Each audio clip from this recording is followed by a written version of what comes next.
My name is John Nebeker. I'm be teaching the class, The World and I. I'm going to look at it from a different perspective because I pretty much have lived a lot of it because I have to blame it on my father. I'll tell you why, because I'm not technically supposed to be here. I was talking to Efhard yesterday about that, and I says, my father was born in 1891. Wow. He actually was in World War I. And he survived all those battles in France. Amazing. Theoretically, that's almost unbelievable. But I also collect stamps and stuff and postage. And I'm going to show you a few things here a while. Because a class I'm also going to be doing on that toward the end of the month. So this one here, I found this envelope, and I was so ecstatic about this because this one here is World War I. But it's not from France. I should be teaching the class on World War I. It's not from France. This was the American Expeditionary Forces, Siberia. There was only a few thousand soldiers that were in Siberia, and this is from that envelope. I was ecstatic to find that. This one here, this one you never believe. This is a death letter.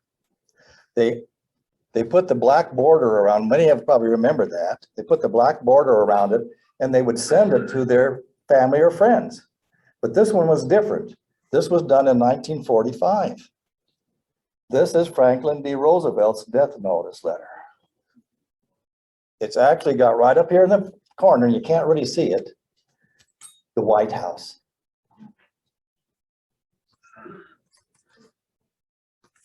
This one here, you might remember the Hindenburg. The Hindenburg was coming across from Germany. That's why it's got the German stamp on it. Came into Lakehurst, New Jersey. You may remember the movie where it caught fire. There was mail on board. Mail survived. Many of them were damaged, but this is the Hindenburg type thing. The United States put out postage stamps, and the first airmail stamps came out in 1918. They flew the first stamps by airplane from town to town. But they would fly them in those World War I airplanes. And many of them didn't make it to their destinations. This is one of them that made it, but unstamped on it, it says there, damaged by airplane crash, December 22nd, 1930. This is for real. This is for real.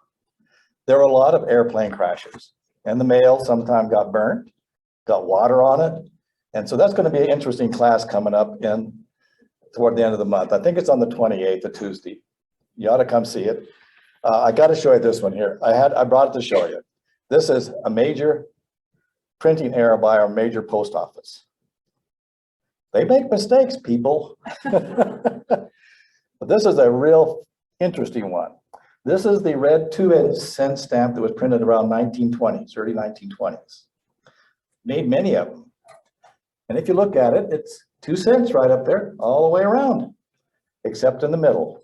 They're 5 cents. Oh. If you want to really see it, this is really for real. This is worth a small fortune. And I also have one from the Civil War.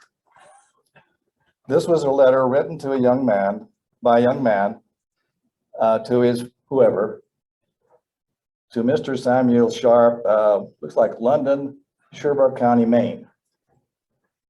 He talks about in the letter how he is part of the Burnside expedition down by Washington during the battles.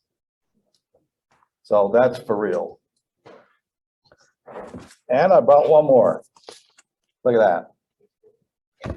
That is a photograph of the Union, some of the soldiers from the war. Like she said, I'm kind of a character.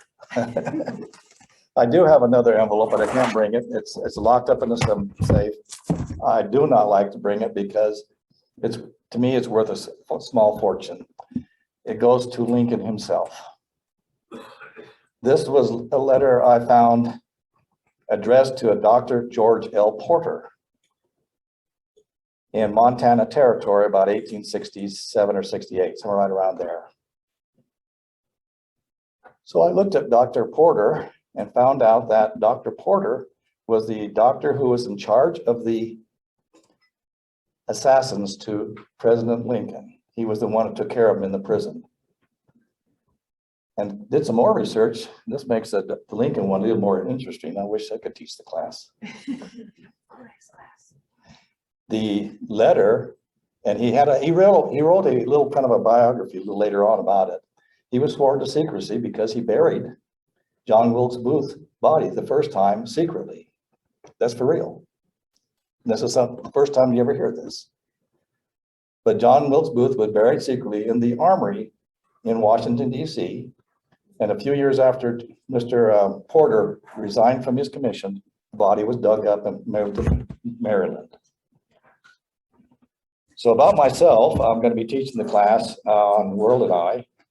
One of the reasons I think I like to do that because I joined the military. I volunteered back in 1968. Yeah. And I joined the Marine Corps. My high school friends and buddies thought I was crazy, but they ended up in Vietnam and I didn't. So my first duty station was in North Carolina and then to Japan. While in Japan, I did go to the Hiroshima War Monument there, then the Peace Park to see where the bomb was dropped. It's a very eye-opener. I hope everybody in the world actually gets a chance to go see that. And finally, I did go to Quantico, Virginia, where I did a lot of sightseeing around there, Bull Run, Smithsonian, and many other places around there, and retired here a few years back as an officer. Went to boot camp twice. And finally, I moved here to Happy Valley. The best place to live in the United States has been since 1991. And it's still today because I have the papers to show it because last year was rated again the #1 best place to live in the United States. How about that? I'd like you to come to class and hope you enjoy it.